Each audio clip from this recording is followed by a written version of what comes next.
All right, so the post office. Everyone knows the post office if you live in the United States. Other countries have local government ran couriers. There is a post office building, I think, in every single zip code or every single city? There's a ton of them. And the post office basically gives customers what they want, right? They give the consumer what they want, which is the absolute cheapest rate to ship something. And the problem with what they do, though, is that they lose money, right? So they offer a service to the public to move, mail and packages all across the country, all across the world in many cases. And they don't make money. In fact, in 2023, I looked it up, they lost $6.5 billion, right? So I'm all for having a, publicized courier system that gives people the ability to send stuff very economically, but they do not make money, right? So why would they not charge people more, right? They are artificially keeping the prices of delivery low, right? They lose $6.5 billion in a year, and that's okay. What other business could lose $6 billion in a year and continue operating, So they keep prices incredibly low. They have a ton of shipping volume of, letters and mail and a lot of lighter weight packages because they can beat any other carrier on pricing. They don't care about making money. They don't have a stock price. It is completely the government ran. It doesn't matter if they make money or not. They will, continuously offer prices that are below the real cost of operating a network. And if you're a company that has to compete with that, you're going to lose, right? You can't afford to do things when you lose money. Otherwise, you're better off not even getting out of bed. That's what I said about doing Uber or doing DoorDash. I know Uber in some areas might be okay, right? If you're doing the ride share, I think the food delivery has pretty much been proven that it's a completely upside down proposition. But that's similar to package delivery. If you are trying to run a company and it costs you more to run your company than it does in what you get in money, you're better off not running the company. Okay? And that is the post office. They could charge more and actually make profit. Or how about just break even? Why should we lose $6 billion as a government-ran institution here offering a service to the public? You need to get the money from the citizens who are using your service. And they actually have a very good service. The reliability is pretty good. Yeah, they have problems, right? Every shipping company has problems. But in general, they offer the lowest rates. They got a bunch of they got buildings all over in every single zip code, every single city, I think. And all things being equal, they do a pretty good job, right? The reliability is not bad.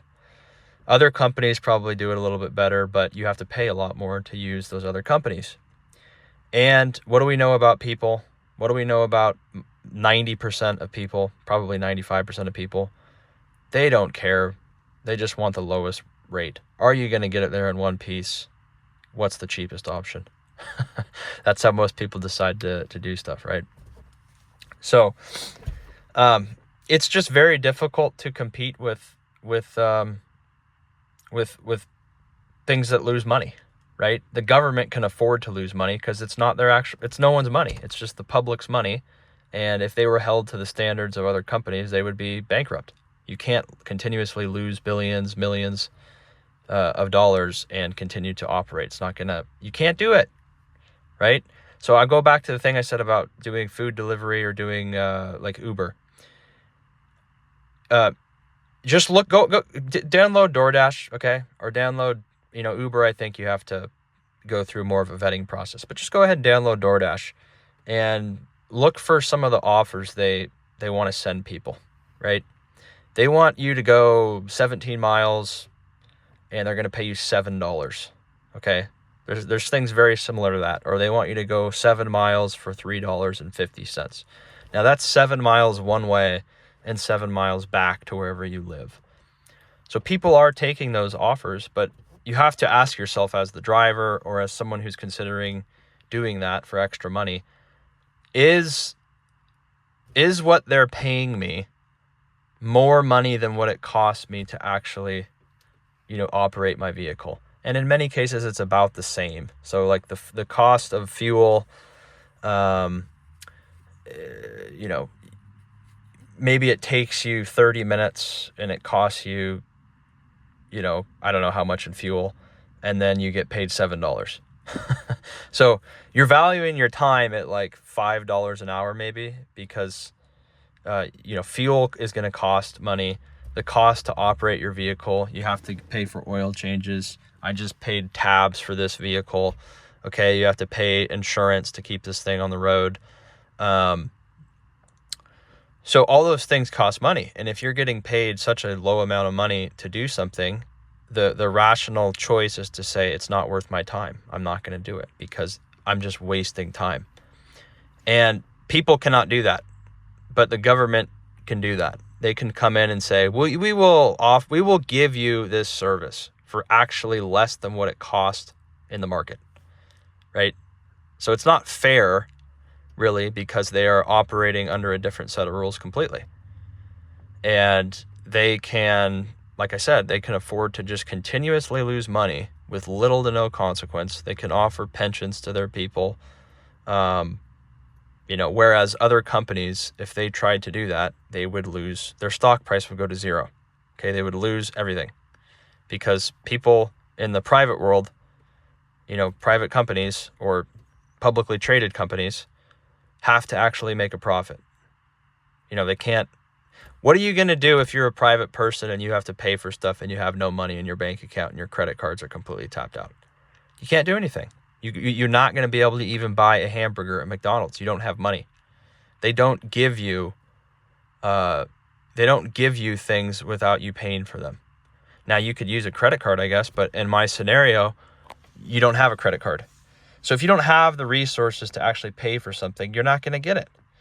But the post office and other government entities, they will continuously do things that they actually lose money on, right? So it's really not fair to other companies. It's a really bad thing to do because I understand they want to have a service out there where people can reliably and affordably move their packages and mail around the United States and everything, but they should, at a bare minimum, cover their costs. There is no world in which the post office should be losing $6 billion.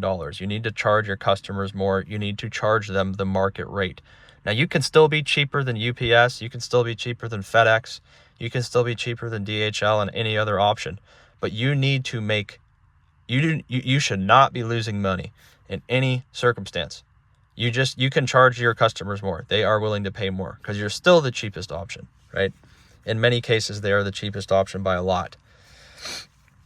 And in no world should they be losing money. It's not fair to the tax-paying system to have this thing be losing money. Like, if you want to ship a package and you want to pay to use their network, you need to pay a rate, and so in which they get their money back at a bare minimum. Now, they should be making money because they're offering what I think is a good service. But for them to be offering rates that actually result in them losing money is ridiculous, right? No one would do that in the real world. No one is going to. It would be like going to buy an ounce of silver for $30 and then selling it for $25, like the same day. You would never do that, right? You literally would just be like giving someone $5. It doesn't make sense. You're better off not even doing that. Now, if you want to hold the silver for like 10 years and then it's worth double, okay. But why would you ever buy something and then the next day sell it for less? That's basically what they do. They have a cost of operating. They have a cost of how much it costs to have a package in the network. and they're